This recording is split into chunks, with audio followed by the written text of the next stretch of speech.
A existência de Deus sempre foi debatida na humanidade, na história da humanidade. Ela ganhou muito mais força a partir do século XVIII com o Iluminismo.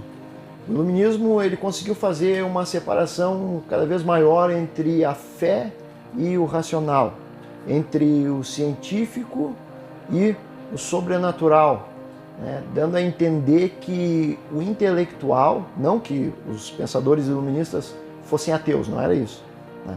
Mas dando a entender que quem era inteligente não defendia uma fé, não seria uma pessoa religiosa. Ele conseguiu fazer essa separação e isso adentrou dentro das universidades. Nós vemos nas universidades hoje que quem tem fé, quem crê, quem é um crente em Deus, quem tem uma vida com fé, com crença no sobrenatural, ele é tido por muitos como alguém inepto, alguém com alguma limitação, sem muita bagagem intelectual de conhecimento, né? Porém, na realidade, quando a gente observa de fato a realidade, nós vemos que muitas dessas pessoas que eram crentes, que com fé em Deus e que têm fé em Deus, são cientistas de alto nível. O prêmio Nobel, 70% dos cientistas que ganharam o prêmio Nobel eram cristãos, né? Alguns estão vivos até hoje, são cristãos, quase 20% são judeus, tem mais alguns cientistas com outras crenças, ali sobra um valor ínfimo para os verdadeiramente ateus, né, ou agnósticos, aqueles que não creem em Deus, não têm a fé num Deus. Então, e olha que a esmagadora maioria dos cientistas nas universidades são ateus, mas não são eles os que levam títulos dos prêmios Nobel ou Nobel, né, como queira falar. Então, o que nós vemos? Que, na verdade, dizer que uma pessoa que é crente, que tem fé, que crê no Deus, ela é uma pessoa ignorante, isso é uma bobagem. Ignorante é quem fala isso, né?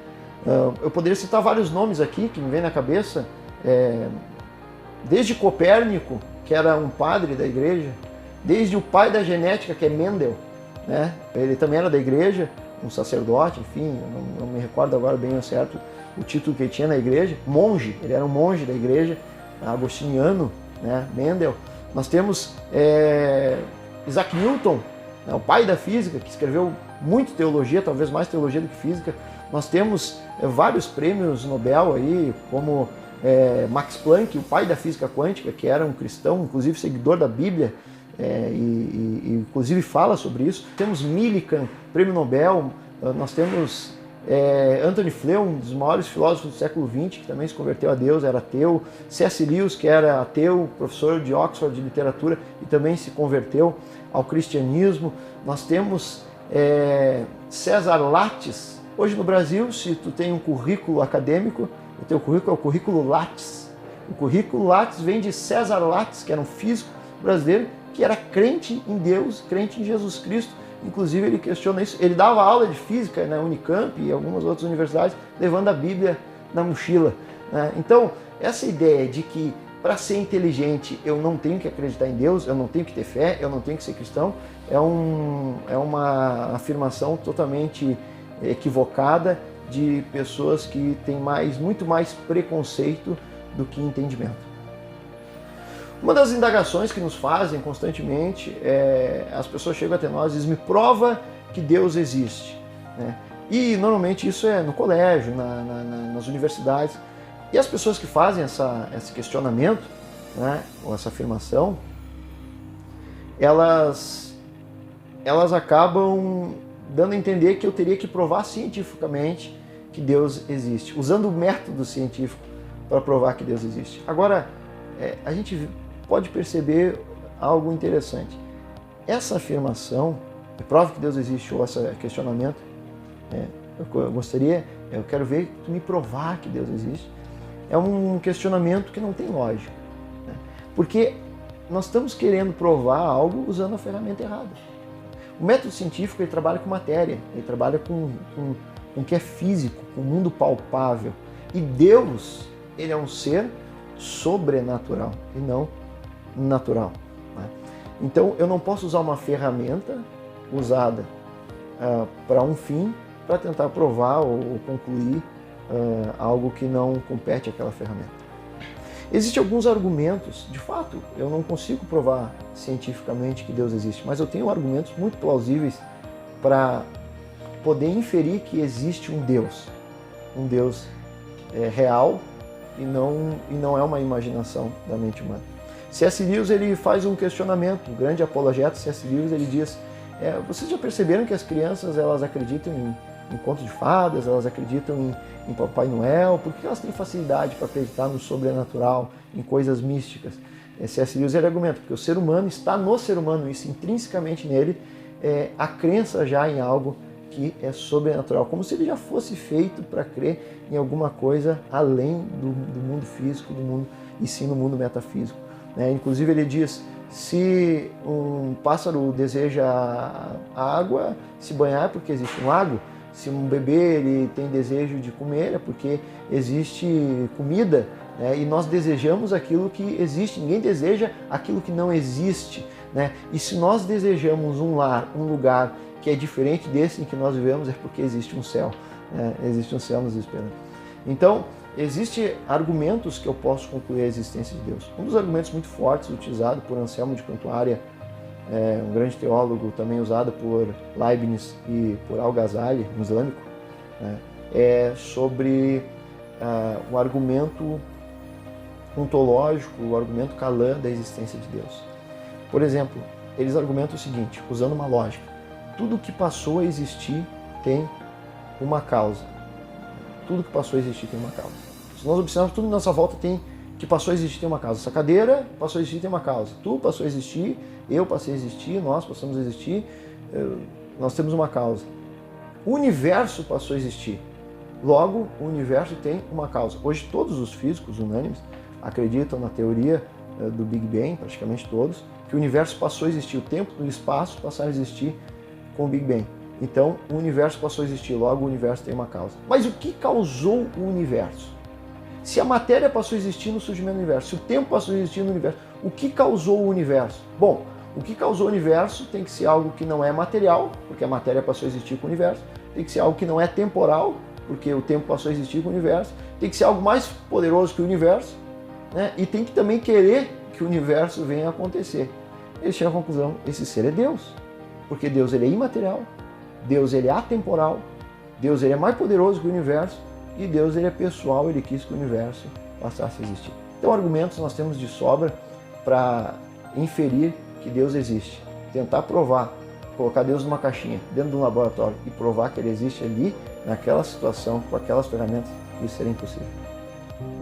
Deus existe? É possível provar a sua existência? Quem é Deus? Estas são perguntas que têm atormentado principalmente esta geração. E de fato, estas são as questões mais importantes de nossa vida. Norman Geisler, um relevante filósofo e teólogo apologista cristão, diz que toda ideia tem consequências e a ideia que temos sobre Deus são as que têm as maiores consequências. Nesta mesma linha nós vemos o pastor Tozer, um importante pregador do século XX, afirmando o seguinte: o que nos vem à mente quando pensamos em Deus é a coisa mais importante a respeito de nós mesmos. Sabemos que no meio acadêmico há um grande esforço para desmerecer a existência de Deus, mas nem mesmo os mais ousados cientistas podem esquecer-se de que para tudo há uma causa, nada vem do nada. A irrefutada lei da conservação das massas de Lavoisier diz que na natureza nada se perde, nada se cria, tudo se transforma. Quando estudamos um pouco sobre física, vamos nos deparar com a primeira lei da termodinâmica, fundamentada no princípio de conservação da energia, que vai nos ensinar que a energia não pode ser criada nem destruída, apenas transformada de uma forma em outra, ou seja, a quantidade de energia total permanece constante, ou seja, toda a matéria e energia que vemos e sentimos teve um início. É impossível crermos que toda esta magnífica natureza surgiu do nada. Perceba o quão lamentável é o ser humano escolher crer no acaso do que crer em Deus. Mas que maravilhoso é crermos como o profeta Isaías, que disse que o Senhor é aquele que criou os céus, o Deus que formou a terra, que a fez e a estabeleceu, que não a criou para ser um caos, mas para ser habitada. É importante que não venhamos a demonizar a ciência, até mesmo porque, nas palavras do pastor Tozer, a ciência observa a maneira como o poder de Deus opera, descobre um padrão em algum lugar e o fixa como lei. A uniformidade das atividades de Deus em sua criação permite ao cientista prever o curso dos fenômenos naturais. A confiabilidade do comportamento de Deus em seu mundo é o alicerce de todas as verdades científicas. É nela que o cientista deposita a sua fé e se apoia para alcançar coisas úteis e grandiosas em áreas como navegação, química, agricultura e ciência médica. Ao olharmos os estudos que temos sobre o nosso universo, vamos nos deparar com cálculos sobre o tamanho de nosso universo, algo como 93 bilhões de anos-luz. Você tem ideia do que é isso? Vamos lá, eu vou tentar simplificar para você.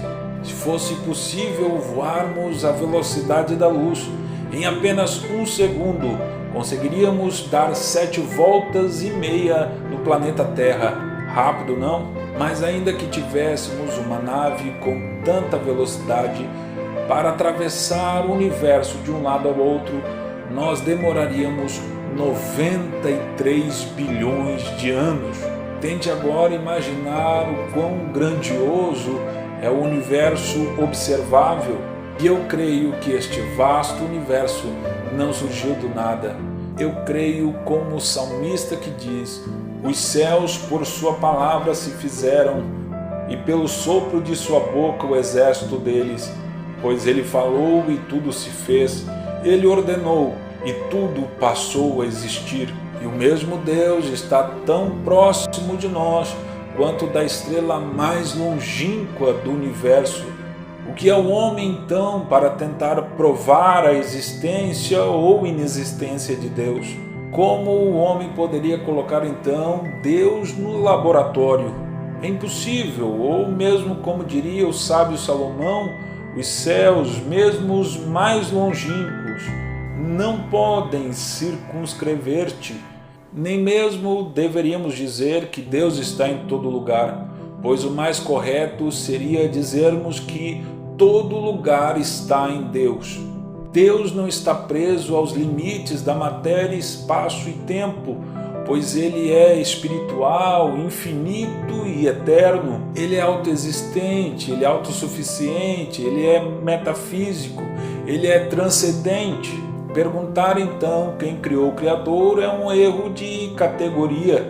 Seria como perguntarmos quem é a esposa daquele solteiro. A matéria sim precisa de uma causa, mas Deus não, pois Ele é eterno. E por último, eu peço que você tente pensar um pouco na magnífica natureza que está ao seu redor. Tente pensar agora no comportamento das pequenas formigas ou até mesmo na grande inteligência do homem capaz de criar maravilhosas engenharias, belas músicas, artes, enfim. Pense agora e perceba o quanto tudo está maravilhosamente perfeito. Para tentar exemplificar um pouco da improbabilidade de este magnífico universo ter surgido do acaso, o importante teólogo William Craig vai nos dar um bom exemplo. Ele fala que seria como estarmos diante de uma piscina com zilhões de bolas pretas e ali termos o desafio de encontrar por 3 vezes consecutivas uma única bola branca, mas estarmos com os olhos vendados. Você, diante deste desafio, diria que é impossível. Assim também o é impossível ter este universo surgido do acaso. Nós cremos que há alguém que criou todo este universo com perfeição. E também o importante teólogo Erwin Planinger diz que, para os naturalistas, a evolução é a única aposta disponível. Não importa o quão improvável as chances sejam contra ela, ela tem que ser verdade, porque não há um projetista inteligente por trás dela. Mas para nós que cremos como o autor da carta aos Hebreus, pela fé entendemos que foi o universo formado pela palavra de Deus, de maneira que o visível veio a existir das coisas que não aparecem. Ou, como disse o apóstolo Paulo aos Romanos, porque dele, por meio dele e para ele são todas as coisas. A ele, pois, a glória eternamente. Amém. Creia nisso. Deus é a razão de tudo. Deus abençoe a sua vida.